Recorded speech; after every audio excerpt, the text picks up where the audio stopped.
ইমান দিন after independence কোনো ধরনের অসুবিধা হওয়া নাছিল, কিন্তু হঠাৎকে সিতু বড়ুয়ার শৃঙ্খল চলিয়ার অসুবিধা হল।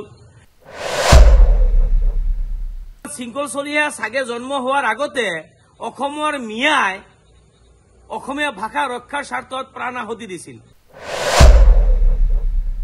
সিতু বড়ুৱা হয় কোন? চাওক, সিতু বড়ুৱাই কৈছে যে অসমৰ বৰঘৰত সোমাইছে মিয়া, কিন্তু আমাৰ মানে প্ৰথম কোয়েশনটো হল যে সিতু বড়ুয়া আমাৰ সন্দেহ হল যে এতিয়ালৈকে বাংলাদেশৰ কোনো অসমীয়া গাঁও আছে, কিন্তু আমাৰ সন্দেহ হল তেখেতে সেই বাংলাদেশী গাঁৱৰ পৰা আহিছে নেকি। যদি অহা নাই তেখেতে লেগেসি দেখক, তেখেতে যে অসমৰে হয় তেখেতে লেগেসি দেখক। কারণ এতিয়ালৈকে বাংলাদেশতে রাজবংশী গাঁও আছে, অসমীয়া গাঁও এতিয়াও আছে, কিন্তু আমার প্রথম সন্দেহ হল কারণ ইমান দিন আফটার ইন্ডিপেন্ডেন্স কোনো ধরনের অসুবিধা হওয়া নাছিল, কিন্তু হঠাৎকে সিতু বড়ুয়ার শৃঙ্খল চলিয়ার অসুবিধা হল। ইয়াত বৰঘৰত সোমাইছে মিয়া, কাৰণ শৃঙ্খল চলিয়া সাগে জন্ম হওয়াৰ আগতে অসমৰ মিয়াই অসমীয়া ভাষা ৰক্ষাৰ স্বাৰ্থত প্ৰাণ আহুতি দিছিল। তেখেতে জানে না নাই, মেবি তেখেতে নাজানে, তেখেতে হিস্ট্রি নাজানে, কারণ মানে আমার সন্দেহ যে হঠাৎকে আহিছে তেখেতে। আদারওয়াইজ এই ধরনের মন্তব্য করা তেখেতে দুঃসাহস নকৰিলেহেঁতেন। কাৰণ তেখেতে হয় কোন? সিতু বড়ুৱা হয় কোন যে মিয়া থাকিব নিদিও, মিয়া অসমীয়াৰ বৰঘৰত সোমাইছে? কোন হয় সিতু বড়ুৱা? এটা প্ৰথম কুৱেশ্যন হয়। এইটো অসমৰ মুখ্যমন্ত্ৰী ডাঙৰীয়াই এটা মানে জংলী জানুৱাৰৰ নিচিনা এৰি দিছে এনেকুৱা লাগি আছে উজনি অসমত। এই ধৰণৰ কাৰ্যসূচী, এই ধৰণৰ বক্তব্য, এই ধৰণৰ আপোনাৰ পৰিৱেশ অসমত নহয়, গোটেই ভাৰতবৰ্ষত কতো নাই।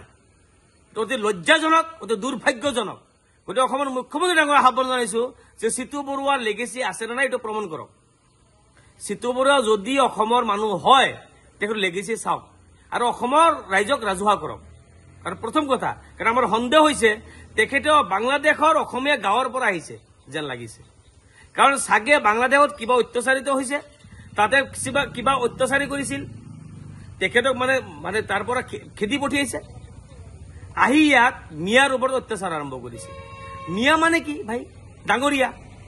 অসমৰ বাংলা ভাষী অসমীয়া মুছলমান সকলে অসমীয়া ভাষাত সমৰ্থন কৰি আজি অসমত অসমীয়া ভাষা ভাই, এটি কি উদ্ভণ্ডালি এইবিলাক। অসমৰ মুখ্যমন্ত্ৰী নিজে যদি কওকচোন আজি 500 বছৰ আগত তেখেতৰ আজু ককা কত আছিল? এইটো লেগেসি দেখাওকচোন এতিয়া অসমত। পাৰিব নেকি? নোৱাৰে তেখেতে। গতিকে সিতু বড়ুৱাৰ লেগেসি ৰাজহুৱা কৰক। সিতু বড়ুৱা অসমৰ হয় নে নহয়? যদি অসমৰ হয় লেগেসি হেৰি কৰক। মইতো চেলেঞ্জ কৰিছো, তেখেতৰ দম নাই যে লেগেসি দিব। তেখেতে আজু ককাৰ লেগেসি দিয়কচোন। ইয়াত তেখেতে আজু ককা যে অসমৰ বাসিন্দা দিয়কচোন।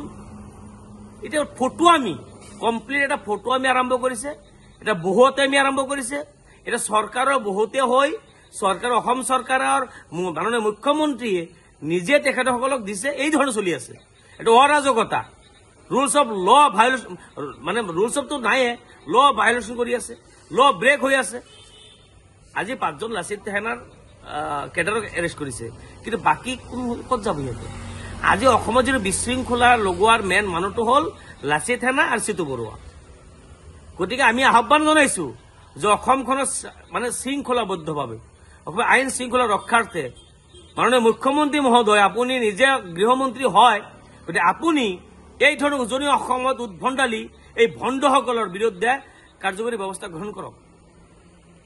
নাভাবিব আপুনি যে আপুনি অলিনল হয়, আপুনি ৰজা, নাভাবো আপুনি। কাৰণ আমি অসমীয়া হয়, আপুনি অসমীয়া, আমি অসমীয়া। নাভাবিব যে আপুনি অসমীয়া, আপুনি আজু ককাৰ দেখিছে আপুনি দিব নোৱাৰে। দম নাই আপোনাৰ, নোৱাৰে। যিকোনো খবৰৰ বাবে যোগাযোগ কৰক 7099017330 লগতে 7099017110 নম্বৰত।